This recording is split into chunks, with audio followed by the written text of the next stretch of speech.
¿Hay ya empresas interesadas en este proyecto de ferrocarril central que el gobierno presentó? Bueno, sí, sí. Son muchas las empresas que han desfilado en estos meses y después de la presentación que se hizo respecto al proyecto que nos proponemos en esta etapa próxima, se abrió una instancia, como anunciamos, de trabajo mano a mano, 2 equipos técnicos que designamos con las empresas.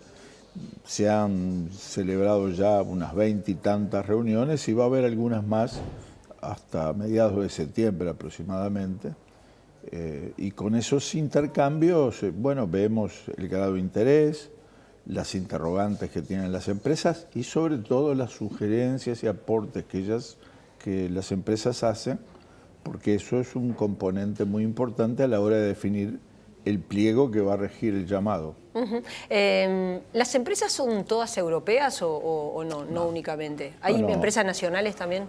Hay empresas extranjeras de distintas procedencias, pero hay algunas de ellas que ya vienen asociadas, consorciadas con empresas nacionales, y hay algunas empresas nacionales que se han interesado directamente en su participación. También no solo hay empresas constructoras, que son tal vez las que van a tener el mayor desafío, sino también hay estudios jurídicos, fondos de inversión, que son componentes muy importantes de toda esa operación, que tiene que tener una definición institucional y que tiene que tener una estructura financiera más allá de la definición de lo que necesitamos como ferrocarril. Usted ha dicho, bueno, el formato es estos proyectos de participación público-privado. ¿Qué es lo que significa esto? ¿Qué es lo que pone el sector público, el Estado, y qué es lo que ponen los privados? Y después vamos a hablar un poco de la herramienta que usted en otras oportunidades me ha dicho, ha funcionado en forma lenta, no ha tenido la efectividad que esperábamos. Bueno, es un mecanismo, un nuevo instrumento que se ha abierto camino en el mundo. Hay algunas experiencias que han demostrado que son instrumentos útiles, sobre todo para el futuro, pero tienen mucho que ver con los procesos de concesión de obra pública o de obra con financiamiento externo que se vienen haciendo desde siempre. Son modalidades de construcción de obras, de inversión en grandes obras con financiamiento, y en este caso la participación público-privado lo que es un mecanismo donde la responsabilidad de la inversión hasta que la obra esté terminada la asume el privado que licita para hacerse cargo de la construcción. Con eso le da al Uruguay, le da al gobierno el beneficio de no asumir el riesgo de la inversión desde el arranque y poder asegurar que es el constructor el que está interesado en terminar en determinado plazo con la obra, porque recién a partir de la terminación de esa obra va a empezar a recibir la amortización correspondiente. Hay quienes han señalado que esta lentitud para que se concrete el proyecto está vinculado con muchas trabas burocráticas que el Estado le pone a los privados para poder concretar dicha inversión. Es un instrumento relativamente nuevo en el Uruguay, y además que en general, aparte de ser inversiones muy importantes, son periodos de mantenimiento muy prolongados, en general 20 años y más años. Como en este caso. Y por lo tanto, cualquier inversor o cualquier empresario que asume un compromiso de ese tipo quiere tener certezas.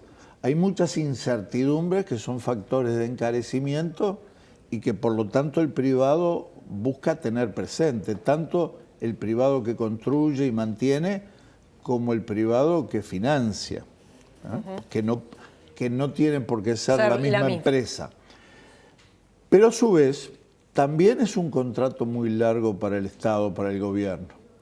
Y hay distintas reparticiones del Estado que tienen que participar en esta operación y que todas a su vez quieren garantizar el buen resultado de su parte de responsabilidad. Y eso hace una superposición de garantías que hace muchas veces engorroso, lento el trámite, trabajoso el trámite.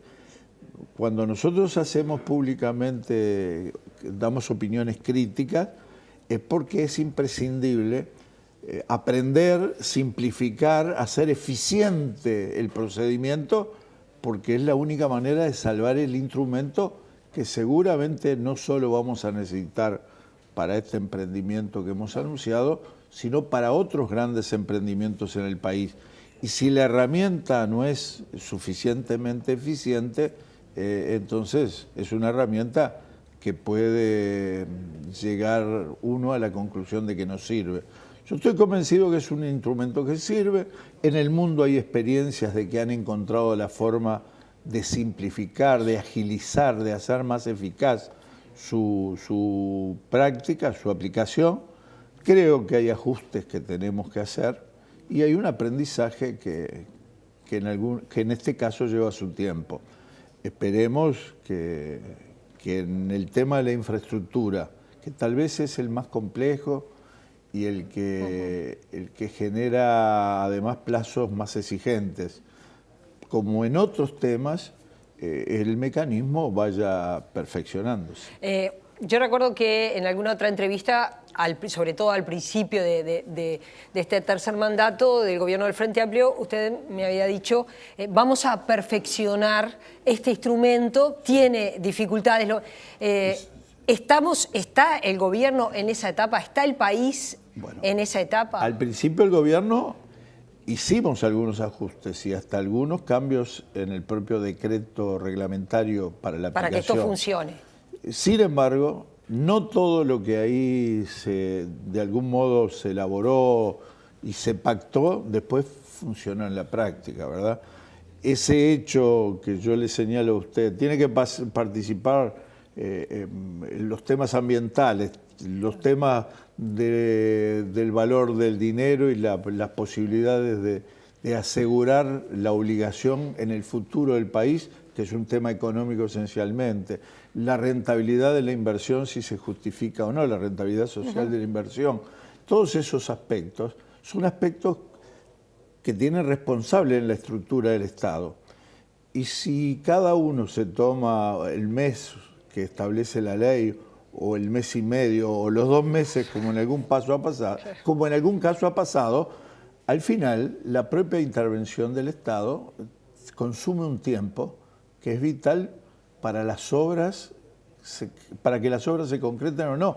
Fíjese, un periodo de gobierno tiene limitado en el plazo.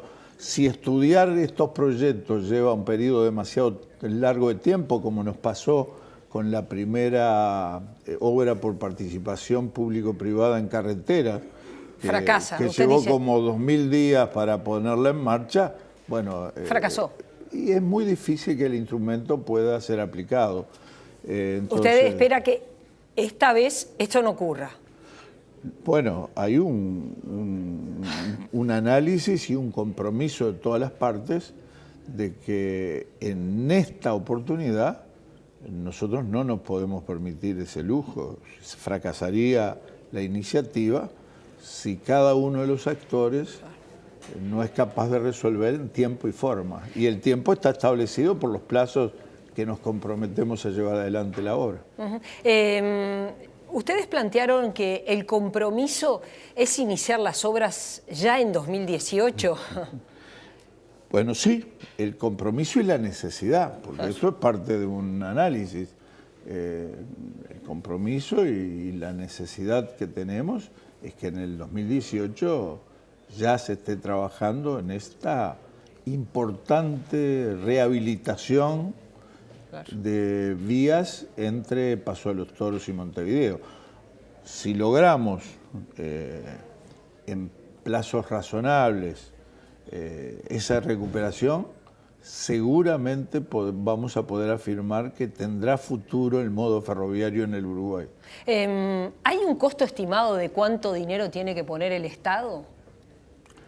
Bueno, vamos a esperar los llamados y la licitación. Tenemos, por cierto, la evaluación de cuál es el monto de la inversión necesaria, y también en el llamado, en el pliego, va a estar establecido el tope máximo que el Estado está dispuesto a asumir. Pero el precio de la obra, la inversión realmente a realizar, dependerá de la lucha, de la competencia entre los interesados, y veremos de ahí qué precio sale. ¿Se puede decir que, usted recién dijo la palabra asumir, que el Estado uruguayo asume que hay que invertir en infraestructura vial? Es decir, que es lo que pasa en el mundo entero, que los estados invierten como forma de hacer sostenible el crecimiento económico, que no hay forma de avanzar si el Estado no hace esa inversión. No tenga ninguna duda. El Estado tendrá que siempre participar en la inversión directa y promoviendo la inversión privada. Y cuanto más sea capaz los gobiernos de promover la inversión propia y la inversión privada, mejores condiciones tendremos de ir acompañando con la infraestructura necesaria el crecimiento económico. En el mundo, quienes más invierten, más crecen, y quienes menos invierten, menos crecen, y no solo eso, la fila se va estirando y uno puede cada vez quedar más lejos de las posibilidades de seguir asegurando mejores condiciones de vida para la gente, que en definitiva es la responsabilidad del gobierno. Desde que asumió este tercer gobierno del Frente Amplio, ¿usted podría decir que la infraestructura vial mejoró, que se llegan a alcanzar las metas planteadas, o en realidad, en la medida que estos instrumentos de participación público-privado no han funcionado, en la medida que el gasto público ha tenido dificultades, la economía se ha enlentecido, eso ha impactado en la infraestructura vial? Primero, se ha invertido mucho en infraestructura en el Uruguay. Se hicieron determinados anuncios generales, no solo se invierte en carreteras, pero también en carreteras, ahora vamos a ver, se ha invertido mucho. Claro está que se hubiera invertido mucho más si la participación público-privada fueran más ágiles, pero ahora ya está la primera en marcha, y vendrá la segunda, y vendrá la tercera, y también en ese andarivel funcionarán las inversiones, pero se ha invertido mucho por parte de otros recursos presupuestales, unos, y otros a través de concesión de obra pública, como es los acuerdos con privados y los acuerdos con la propia Corporación Vial del Uruguay, que ha llevado, yo le puedo afirmar que en lo que va de este año 2017, y estamos terminando agosto, nunca en el país, en la historia del país, se invirtió un volumen tan importante de dinero como se lleva invertido en este año. ¿Y están los problemas resueltos del país? No, están lejos de estar resueltos los problemas del país en materia de vialidad. Hay un trabajo muy grande a desarrollar. Nos quedan 2 años y pico de gestión, 2 años y medio de gestión, y por cierto van a ser muy fuerte el ritmo de trabajo y de inversión en estos años. Esperemos que el agua pare, porque es un rival difícil. Pero además de eso... Por estas horas, esta cantidad de agua que ha caído y que ha desplazado mucha gente, que es lo principal, pero desde el punto de vista de la infraestructura hace daño. Siempre. En los caminos y carreteras hace siempre daño el agua. Pero es notorio que respecto a la situación que teníamos algún año atrás, se ha mejorado sustancialmente y hemos zafado, hemos superado situaciones críticas y muy críticas que estaban planteadas en la realidad uruguaya. se generan otras, hay otras amenazas, hay rutas en malas condiciones. Por cierto, en estos días yo le puedo decir que hay algunos tramos de ruta que exigen un esfuerzo de inmediato para poder empezar a mejorar su calidad. Pero estas cosas van a ser permanentes. Nosotros tenemos que lograr un nivel superior técnico de calidad, de mejor estándar a nivel de toda la red de carreteras del país, y en ese sentido se está avanzando. Esta mañana Gladys Genúa es la representante de CAF, Banco de Desarrollo de América Latina en Uruguay, dijo en una entrevista con el diario El País que el costo logístico en Uruguay es elevado por falta de infraestructura vial. También señala que en 2-3 años ella cree que habrá un mapa de rutas rehabilitadas. ¿Coincide con esta definición? Siempre es así. Gladys ¿no? ha sido una gran colaboradora que ha estado al frente de la Corporación Andina de Fomento y que es una institución con la que hemos tenido una relación muy importante desde hace muchos años. La Corporación Andina de Fomento fue la que respaldó financieramente al Uruguay cuando la recuperación, la terminación de la Torre Ejecutiva, donde hoy el edificio de la Presidencia de la República, aquel que estuvo 40 y pico de años trancado, con un financiamiento de la CAF fue que se pudo terminar. Y las oficinas de la CAF funcionan en el edificio. Y ahora la CAF está haciendo en el viejo mercado central una preciosa infraestructura propia. Es decir, es un organismo que ha apoyado mucho al Uruguay y que es gente que también nos ha ayudado mucho. Por ejemplo, ellos han creado un instrumento que sirve de respaldo, de apoyo, de financiamiento a las empresas que están interesadas en las PPP. Por lo tanto, es una opinión interesada, entendida. Lamentablemente está yéndose el Uruguay porque cumplió ya su periodo y va a ser relevada en estos próximos días. Pero el Uruguay va a tener siempre, permanentemente, ese desafío de ir mejorando la infraestructura.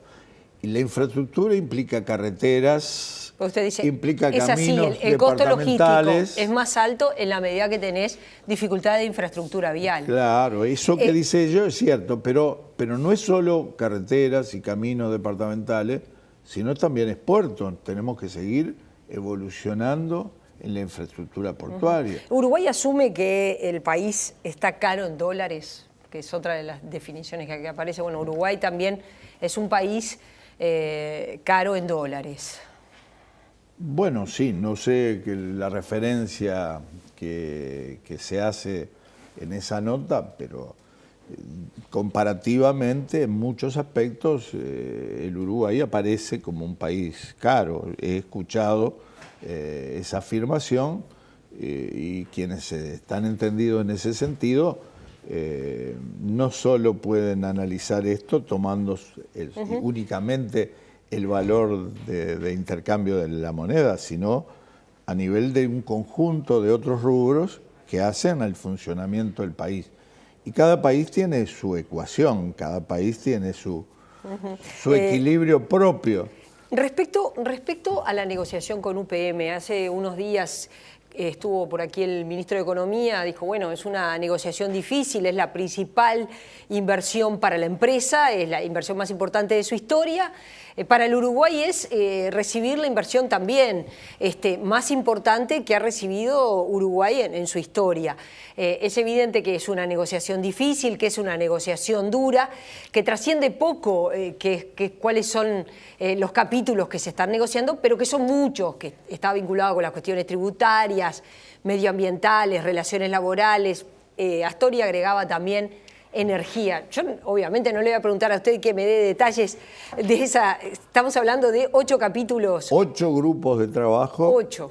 Cada uno de ellos coordinado por un ministro y un coordinador general, que es el director de la OPP, que hemos En mi caso, yo he dedicado tal vez un 50% de mi tiempo en el último año para esa negociación. Los temas derivados del relacionamiento con un PM. Por cierto que es una negociación compleja, es una negociación importante para el inversor, pero también muy importante para el país, al punto de que el solo anuncio que en agosto del 2016 nos hicieron los representantes de la empresa para decir que estaban dispuestos a trabajar por una tercera planta de celulosa en Uruguay, generó una incidencia en la actividad económica del país, el solo anuncio. Ministro, es evidente que Uruguay ya no va a tener más... bueno, hagamos de cuenta que efectivamente la empresa define la inversión, que será, se hablaba en una primera etapa septiembre-octubre, pero una primera etapa, después habrá otras. ¿Es así? ¿En septiembre-octubre una etapa a tener en cuenta?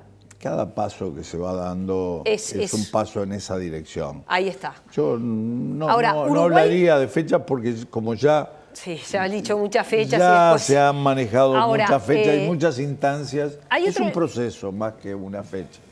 Hay un elemento que es que Uruguay ya no tiene más... Si esta inversión efectivamente se define, Uruguay ya no tiene más capacidad para tener más plantas, ¿no? 3 plantas. ¿Plantas de qué? Y bueno, plantas de celulosa. Yo no diría eso. Usted no diría eso. Usted dice que capacidad se tiene. Yo creo que el Uruguay, desde luego, además de la discusión sobre los 8 capítulos estos referidos a la instalación de este emprendimiento, tiene que tener una mirada respecto a qué queremos en nuestro país, cómo queremos desarrollarnos, qué rubros queremos priorizar. Cada vez más en el mundo y sobre todo con las dimensiones de nuestro país, necesitamos especializarnos para lograr mejores rendimientos, mejores precios competitivos y competir con calidad y no con volumen, naturalmente. Por lo tanto, tenemos límites. Somos finitos en cada uno de nuestros recursos y yo diría muy finitos. Por lo tanto, tenemos que ser muy juiciosos al tomar las decisiones. Pero existirían las condiciones del punto de vista, yo no soy el especialista, pero del punto de vista de los datos que yo tengo y del manejo que hemos hecho, existen condiciones para que pudiera haber un futuro todavía con una mayor participación en la forestación y la celulosa en el Uruguay. Incluso perfectamente habría áreas que podrían estar en condiciones de recibir un emprendimiento de este tipo. No depende además solo de decisiones en el Uruguay, también depende de lo que es el mercado mundial, por qué la celulosa, con qué destinos, con qué características. Eso es otro asunto que también va a ser determinante a la hora de poder analizar una próxima planta, pero hoy estamos metidos en el medio de este baile y ya es suficiente, para bailar en una cuarta planta. Sin atribuir intenciones, pero es evidente que cualquier empresa que trae una inversión de esa magnitud quiere pagar lo menos posible. Es la historia de las transnacionales, las multinacionales en el mundo entero. Pagar lo menos posible cuando se instalan. Y uno se pregunta, ¿lo lograrán en el Uruguay pagar lo menos posible? Y cada país tiene su estructura de costos. El Uruguay tiene una estructura de funcionamiento que muchas veces uno escucha opiniones que presentan como obstáculo, como dificultad, lo que yo valoro como una gran virtud del país. Por ejemplo, que tenga un sistema de trabajo organizado, con consejos de salario, con mínimos salariales, con la preocupación por lograr niveles de vida aceptables para las condiciones de los que viven de su trabajo, de un trabajo manual o de cualquier tipo. Entonces, eso también es un costo. El Uruguay tiene un sistema de salud nacional de salud. Bueno, eso es un costo. El Uruguay tiene un banco de previsión social con todo un sistema de respaldos sociales. Yo no creo que sea un defecto que el Uruguay tenga esa red de seguridad social procurando darle mayor certeza a los ciudadanos uruguayos que viven de su trabajo. Pero eso tiene un costo que muchas veces a la hora de decidir inversiones por parte de empresas del exterior molesta. Bueno, nosotros nos gusta distinguirnos por esto, aunque se considere para algunos un defecto o una dificultad. Ahora tenemos, en este momento, las noticias que andan, son los problemas, por ejemplo, de competencia con la colocación de nuestros productos lácteos en Brasil. Y bueno, el Uruguay tiene una productividad muy importante y leche de muy buena calidad, y sin embargo usted ve que eso no es condición suficiente. Ministro, ¿es efectivamente así que la flexibilización laboral decidida por Brasil, que estará en funcionamiento en unos 4 meses, impacta de forma negativa y hace que Uruguay tenga que salir a explicar los beneficios que representa tener reglas laborales, bueno, de las características que tiene el Uruguay? Porque es lo que ha pasado, ¿no? Lo ha salido a defender el canciller, el ministro de Economía, lo plantea usted. Pero que es una lucha de siempre. Desigual. Y será para siempre, pero yo he vivido convencido de que vale la pena luchar porque la gente tenga oportunidad de trabajo, pero también tenga condiciones adecuadas de trabajo y de vida. ¿Eso es lo que les están diciendo ustedes a UPM? Eso le queremos decir a UPM y le decimos también cuando se da esta discusión con Brasil, y es la posición de Uruguay en el mundo. ¿Para qué queremos que haya más actividad económica? ¿Para qué queremos que crezca el Producto Bruto? ¿Para qué queremos la infraestructura? Sino para que los uruguayos vivan mejor. Nosotros no hacemos las carreteras y los puertos y el ferrocarril porque queremos que salga mucha producción y que en algún lugar del mundo tengan mucha ganancia. Nosotros lo que queremos es para que los uruguayos tengan la posibilidad de trabajar, de cobrar razonablemente y de tener los respaldos sociales imprescindibles para que sea motivo de orgullo vivir en el Uruguay.